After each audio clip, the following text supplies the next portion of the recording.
Hi, Larry Stewart here with FordConstructionPros.com. Near Santa Barbara with Steve Granger, who's Technical Services Manager with Shell, and we're talking about some of the new heavy-duty lubricant specifications and how you can adapt your maintenance program to make sure you're taking care of your engines most appropriately. Steve, the new oil categories have introduced a number of sort of lower viscosity choices in heavy-duty lubricants. I know aimed at over-the-road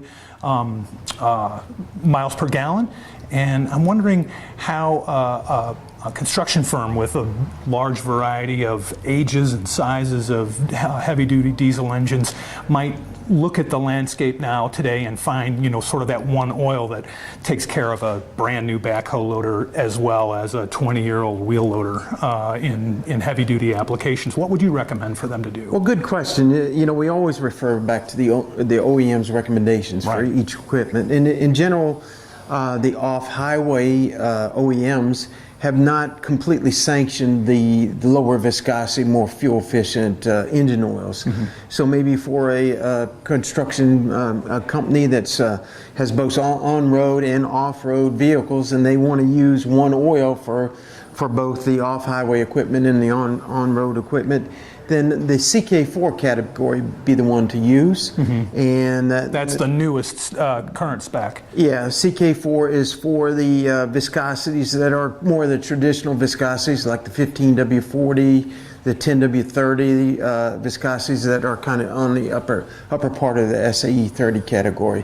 So one of those oils would be good, but look for the name CK4, and it'll be a benefit for that customer because it's a better oil than CJ4, and it has better oxidation resistance. You can go longer oil drains and so forth and so on. Right, that oxidation stability is really kind of one of the key distinguishing factors between this CK4 and the previous formulation, yes? Correct, and what that means to the customer is that the oil will handle higher temperatures mm-hmm. or higher temperatures for a longer period of time. Mm-hmm. So that's important for a customer. Now, if the fleet or the construction fleet had over-the-road trucks that did a lot of mileages and they really wanted to use a dedicated oil for those trucks and capture all the best fuel economy, and if it was approved for use, it could go to what we call an FA4, API FA4 oil, mm-hmm. which is lower viscosity categories. Viscosity is resistance to flow, and resistance to flow is friction in the engine, mm-hmm. and friction in the engine is kind of wasted fuel. So, and what viscosities are those FA4s in typically? They will be typically in our line. It's a 10W30, but they can also be a 5W30 as well. Okay. All right. And we offer one product now that's FA4. We call it our Rotella T5 Ultra 10W30. Mm-hmm, right? Mm-hmm. Yeah. And the advantage there is what kind of fuel economy advantage can you get with that oil? Well, as compared, it depends on what you're comparing it to. In engineering, they always tell us we got to have a reference. But, sure. So we have to have a reference to a 1540. It would probably be in the neighborhood of 1.5%, 2%. 2% on a big truck can be mm-hmm. big, mm-hmm.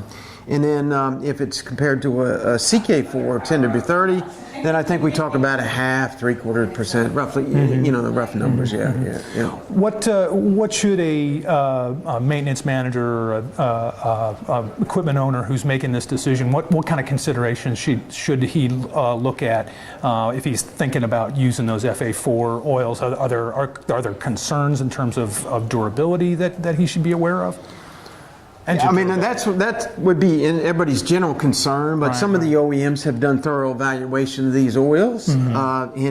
And sanction their use. Let me give you a couple examples. I know that Detroit Diesel mm-hmm. has gone all the way back to 2010 emission year engines, a DD15 type engine, for example. Mm-hmm. So they say they allow the use of a FA4 oil, that 10W30 or 5W30 for those. Yeah. But there's other OEMs that are still looking at it, like Volvo has not really sanctioned FA4 oils at this point. So really our advice is to go back to the OEM and see what they're recommending.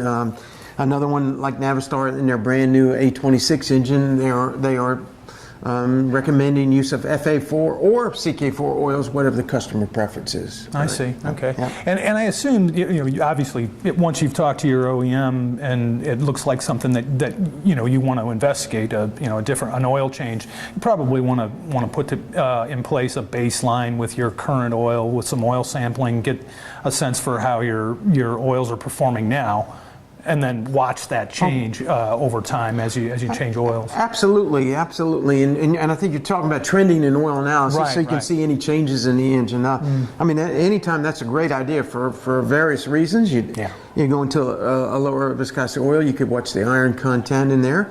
But oil analysis is also good for contamination. If you happen to get an antifreeze leak, or your air filtration system's not working, or even sometimes we use it to make sure that it has the right oil in there, and they didn't put the wrong oil in there. Right. And so oil analysis is always a great idea. But the only negative to it is the added complexity of taking oil samples from one time. But I think a lot of customers see extreme value in oil analysis. Sure, and if you have been avoiding that extra complexity of pulling samples and all that sort of thing, and you are thinking you might want to change oil, this would be a good time to maybe get boned up on those practices. Absolutely. Yeah.